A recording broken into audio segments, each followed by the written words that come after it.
Dans seulement quelques secondes, on va rentrer en connexion avec Emma Nguessan qui nous parlera d'une question de société vraiment très importante, tellement importante que je suis obligé de récupérer la veste que je m'étais enlevée tout de suite. Et le sujet laissera personne indifférent. À tout seigneur, tout honneur.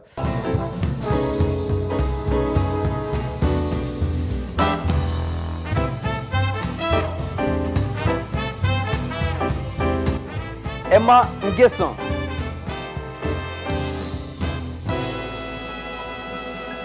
La mariée s'installe. Voilà. Emma est là. Bon, vous me permettez? Je vous en prie.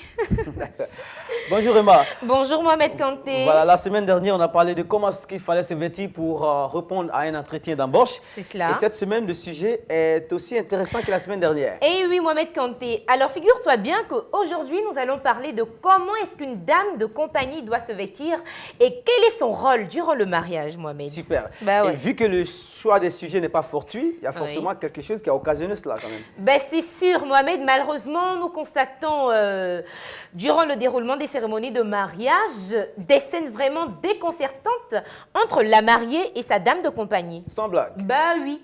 Tiens-toi bien, il y avait une dame de compagnie qui avait sa coiffe tellement grande.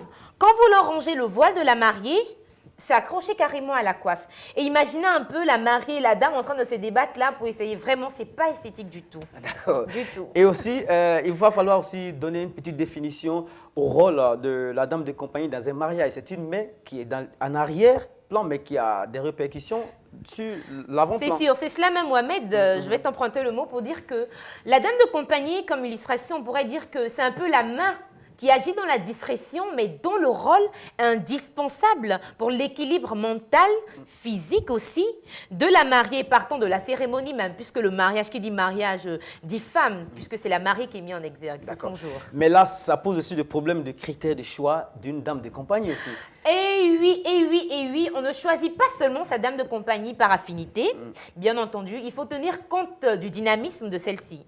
Parce que la dame de compagnie, sa raison d'être, c'est d'entretenir la mariée, de la coacher, de répondre aux moindres besoins de la mariée. Et pour ça, elle a besoin d'être dégourdie, ne pas être timide du tout, du tout.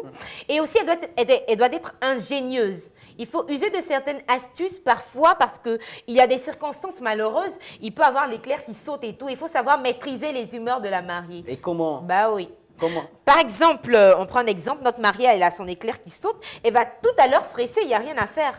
Et généralement, les dames de compagnie, elles ont des boîtes à outils sur elles qu'elles cachent bien dans le sac. Du coup, elle peut utiliser une agrafeuse, ça c'est l'astuce, c'est le secret. Une agrafeuse pour rapidement rattraper le décousu, vous voyez. Et aussi pour le stress, par exemple, parce que le jour du mariage, généralement, les mariés sont très stressés. Alors, qu'est-ce qu'elles font? Les dames de compagnie ont des bonbonneries. Elles y ont des sucreries qu'elles filent rapidement, là, subtilement du moins, à la mariée. Et quand elle suce, ça lui permet d'être déstressée. Là, je relève un point là. Elle doit avoir le mouvement facile, ce qui implique aussi que les vêtements qu'elle doit porter doivent lui permettre d'avoir... oui, j'en venais là. Et la dame de compagnie doit avoir un vêtement qui lui permette de se mouvoir. De se mouvoir parce que si elle est auprès de la mariée, c'est pour l'aider dans sa traîne, replacer le voile. Et pour ça, elle doit être libre dans ses mouvements. Du coup, il ne faut pas qu'elle porte un vêtement qui l'empêche de se mouvoir. Quel genre de vêtements, par exemple? Quel genre de vêtements? On dira par exemple des vêtements qui sont juste en haut du genou. Pas très sexy parce que parfois, on assiste à des dames de compagnie tellement sexy que en s'abaissant pour prendre le voile, on voit tout derrière. Et c'est pas du tout beau. C'est pas du tout beau. Du coup, il faut simplement être à son aise dans son vêtement. C'est l'essentiel. Voilà, mais peut-être aussi que ce conseil-là peut leur permettre de tomber dans le relâchement. Parce que si elle est comme ça, elle sera vraiment dévêtue peut-être. Non. N'oubliez pas, nous sommes dans un élan de fête, c'est le mariage. C'est vrai qu'elle est là pour coacher la mariée, mais n'empêche, elle doit se mettre dans les couleurs du jour, dans la gaieté du jour. Mais c'est pas pour autant qu'elle devait faire contraste à la mariée. Parce que souvent, il y a des dames de compagnie tellement clinquantes que de la mariée à la dame de compagnie, on ne sait même plus qui a l'honneur. Il faut faire attention, il faut céder à la mariée tout l'honneur qu'il est dû. Donc, dame de compagnie, faites aussi très attention, très attention. Et peut-être aussi que la mariée lui demande cela pour dire que ah, ma chérie, ma copine, ce jour-là, il faut que tu sois bien. Et ça peut, voilà, ça peut produire des incidents du genre. C'est sûr, involontairement ou involontairement, peut-être elle produit cet effet-là. Mais il faut faire attention. C'est la mariée qui est mise en avant. Donc, il faut faire attention. Et aussi, c'est le lieu de rappeler les dames de compagnie, faire attention aux invités qu'elles envoient. Parce que si elle est là, c'est pour s'occuper de la mariée et non des autres invités, Mohamed. Tu vois, du coup, il faut qu'elle sache que ce qui justifie sa présence auprès de la mariée, c'est d'être à ses petits soins. Il faut éviter qu'elle soit éparpillée. Non, non, non, c'est dangereux. Merci Emma. On va donc récapituler en 2 points. Qu'est-ce qu'une dame de compagnie ne doit pas du tout faire lors des mariages? C'est ça. Alors, il faut qu'elle évite de porter des vêtements qui l'empêchent de se mouvoir. Hein. Deuxièmement, il faut s'assurer que c'est la mariée, c'est son jour. Donc, la dame de compagnie se doit d'être à ses petits soins.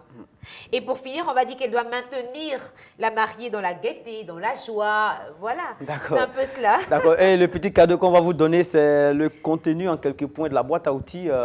Le kit de la dame de compagnie. Qu'est-ce qui ne doit pas manquer dans cette boîte-là pour rattraper les erreurs et les...